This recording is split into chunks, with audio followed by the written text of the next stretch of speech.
पुराने समय की बात है। भारतवर्ष के उत्तरी छोर पर सुंदरपुर नाम का एक खुशहाल गांव बसा हुआ था। गांव का नाम सुंदरपुर इसलिए था क्योंकि वहां के खेत साल भर हरे भरे रहते थे और वहां की मिट्टी सोना उगलती थी। इसी गांव में रामदीन नाम का एक वृद्ध किसान रहता था।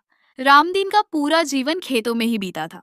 उसके माथे की झुर्रियां और हाथों के छाले उसकी कड़ी मेहनत की गवाही देते थे। वह सुबह सूरज उगने से पहले खेत पर पहुंच जाता और सूरज ढलने के बाद ही घर लौटता।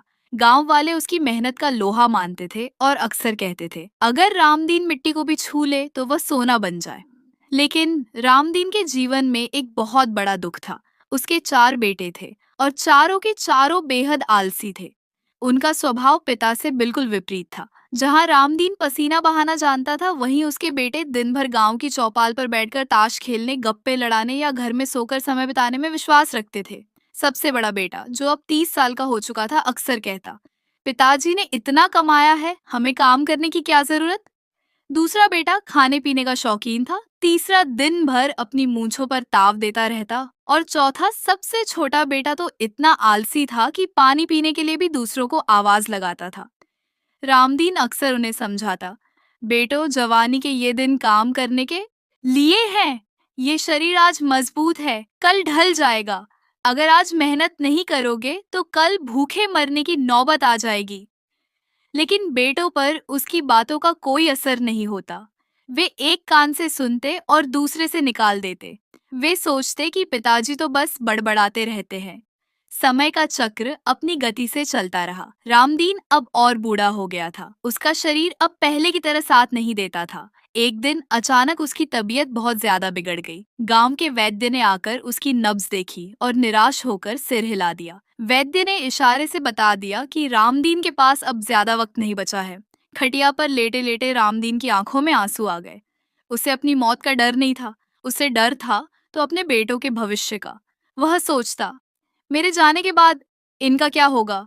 इन्होंने तो कभी एक दिन का भी उठाकर नहीं रखा। मेरी जमा की हुई पूंजी ये कुछ ही महीनों में खा जाएंगे और फिर दाने दाने को मोहताज हो जाएंगे। चिंता की इसी अग्नि में जलते हुए रामदीन को एक उपाय सूझा। उसने सोचा कि जाने से पहले उसे कुछ ऐसा करना होगा जिससे उसके बेटों की आंखें खुल जाएं। उसने अपने चारों बेटों को अपने पास बुलाया। पिता की हालत देखकर बेटे थोड़े घबराए हुए थे। वे रामदीन के बिस्तर के चारों ओर खड़े हो गए।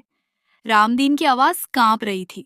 उसने इशारे से सबको करीब बुलाया और बहुत धीमी आवाज में कहा, मेरे बच्चों, मुझे लगता है कि अब मेरा अंतिम समय आ गया है। मैं ज्यादा दिन तुम्हारा साथ नहीं दे पाऊंगा। बेटों ने झूठी तसल्ली देते हुए कहा, नहीं पिताजी, आप ठीक हो जाएंगे। रामदीन ने हाथ उठाया और कहा, मेरी बात ध्यान से सुनो। मैंने जीवन भर जो कुछ भी कमाया, वह सब मैंने तुम लोगों के लिए ही है। लेकिन मैंने अपनी कमाई का एक बहुत बड़ा हिस्सा, ढेर सारा सोना और चांदी, अपने खेतों में कहीं दबा कर रखा है। यह सुनते ही चारों बेटों के कान खड़े हो गए। उनकी आंखों में लालच की चमक आ गई। सोना, चांदी, खेत में? सबसे बड़े बेटे ने हैरानी से पूछा।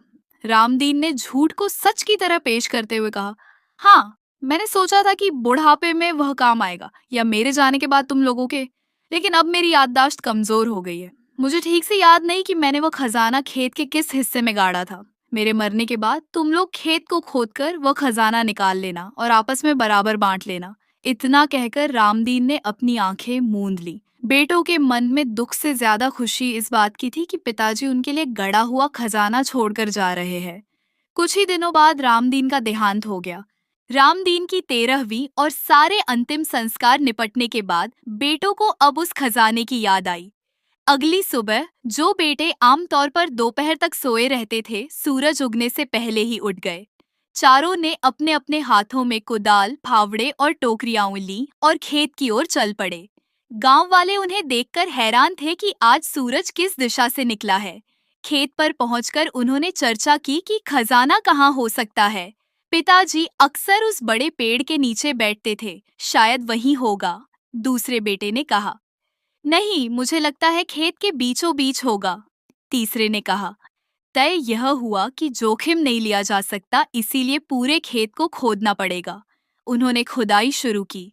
शुरुआत में तो जोश बहुत था, लेकिन आधे घंटे बाद ही उनकी सांस फूलने लगी। उनके कोमल हाथों में, जिन्होंने कभी मेहनत नहीं की थी, छाले पड़ने लगे।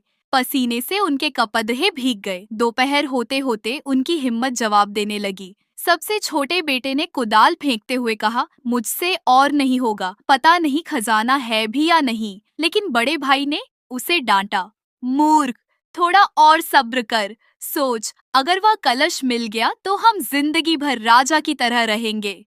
लालच ने उन्हें फिर से खड़ा कर दिया। उन्होंने एक दिन खोदा, कुछ नहीं मिला। दूसरे दिन खोदा, फिर भी कुछ नहीं। वे लगातार कई दिनों तक खेत खोदते रहे। देखते ही देखते उन्होंने रामदीन का पूरा विशाल खेत कोने कोने तक खोद डाला। मिट्टी का एक एक इंच पलट दिया गया, लेकिन उन्हें न तो कोई कलश मिला, न सोना और न ही चांदी। पूरा खेत खुद चुका था, लेकिन खजाना नदारद था। चारों बेटे बुरी तरह थक चुके थे और हताश होकर खेत की मेड़ पर बैठ गए। वे अपने पिता को कोसने लगे। पिताजी ने हमसे झूठ बोला। तीसरा बेटा चिल्लाया, उन्होंने हमें बेवकूफ बनाया ताकि हम खेत खोदें। वहाँ कोई खजाना नहीं था। दूसरे ने गुस्से में कहा। तभी वहाँ से गांव के एक बुजुर्ग, जो रामदीन के पुराने मित्र थे, गुजर रहे थे। उन्होंने बेटों को उदास बैठे देखा और खेत की हालत देखी। खेत बहुत अच्छी तरह से जुत चुका था। मिट्टी भुरभुरी और उपजाऊ दिख रही थी। बुजुर्ग ने पास आकर पूछा, क्यों भाई, तुम लोग इतने उदास क्यों हो? और खेत तो तुमने बहुत शानदार तरीके से तैयार किया है। बेटों ने अपनी आपबीती सुनाई कि कैसे पिताजी ने खजाने की बात कही थी, लेकिन उन्हें कुछ नहीं मिला। बुजुर्ग मुस्कुराए और बोले, देखो, तुम्हारे पिताजी ने झूठ बोला या सच, ये तो मैं नहीं जानता। लेकिन एक बात सच है, तुमने खेत को इतनी गहराई तक और इतनी अच्छी तरह खोदा है कि अब यह मिट्टी बीज के लिए तरस रही है। अब जब इतनी मेहनत कर ही ली है, तो इसमें बीज भी डाल दो। अभी मानसून आने वाला है। अगर फसल अच्छी हुई तो शायद तुम्हारी मेहनत वसूल हो जाए। बेटों ने आपस में विचार किया। उनका गुस्सा अभी शांत नहीं हुआ था, लेकिन बुजुर्ग की बात में दम था। मेहनत तो हो ही चुकी थी, अब बस बीज डालने थे। बेमन से ही सही, उन्होंने बाजार से अच्छे बीज खरीदे और खेत में बो दिए। कुछ दिनों बाद बारिश हुई। बादलों ने जी भरकर पानी बरसाया। बेटों ने जो बीज बोए थे वे अंकुरित होने लगे। पहली बार जब उन्होंने काली मिट्टी में से हरे हरे नन्हे पौधों को बाहर निकलते देखा, तो उनके मन में एक अजीब सी खुशी हुई। यह खुशी ताश के खेल में जीतने से कहीं अलग थी। यह सृजन, क्रिएशन की खुशी थी। अब वे रोज खेत पर जाने लगे। वे पौधों को पानी देते, खरपतवार हटाते और जानवरों से उनकी रक्षा करते। धीरे धीरे उनकी दिनचर्या बदल गई। जो शरीर आलस का घर था, अब वह सुडौल और मजबूत होने लगा था। उन्हें रात को गहरी नींद आने लगी। समय बीतता गया, नन्हे पौधे बड़े हुए और उनमें बालियां आ गईं। कुछ महीनों बाद पूरा खेत सुनहरी फसल से लहलहा उठा। हवा के झोंकों के साथ जब गेहूं की बालियां लहराती तो ऐसा लगता जैसे खेत में सचमुच सोना बिछा हो। कटाई का समय आ गया। बेटों ने फसल काटी और उसे बैलगाड़ियों में लादकर शहर की मंडी में ले गए। उस साल बारिश अच्छी हुई थी और उनकी गहरी खुदाई के कारण जमीन बहुत उपजाऊ हो गई थी। इसलिए उनकी फसल गांव में सबसे अच्छी हुई थी। व्यापारी ने उनकी फसल के बहुत अच्छे दाम दिए। जब सबसे बड़े बेटे ने नोटों की गड्डी हाथ में ली तो उसकी आंखों में चमक आ गई। यह रकम उससे कहीं ज्यादा थी जिसकी उन्होंने उस काल्पनिक घड़े हुए धन के रूप में उम्मीद की थी। चारों भाई खुशी खुशी घर लौटे।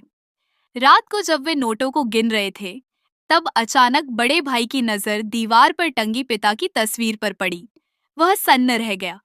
उसने अपने भाइयों से कहा, क्या तुम समझ रहे हो? पिताजी ने झूठ नहीं बोला था। बाकी भाई उसे प्रश्नवाचक नजरों से देखने लगे। उसने नोटों की गड्डी दिखाते हुए कहा, यही वह खजाना है जिसकी बात पिताजी कर रहे थे। वह जानते थे कि अगर वे हमें सीधे खेती करने को कहते तो हम कभी नहीं करते। उन्होंने हमसे खेत खुदवाया ताकि हम मेहनत करना सीख सके। मिट्टी में गड़ा सोना ये फसल ही थी। छोटे भाई की आंखों में आंसू आ गए। उसने कहा, हम पिताजी को गलत समझते रहे, जबकि वे जाते जाते भी हमें अपने पैरों पर खड़ा करना सिखा गए।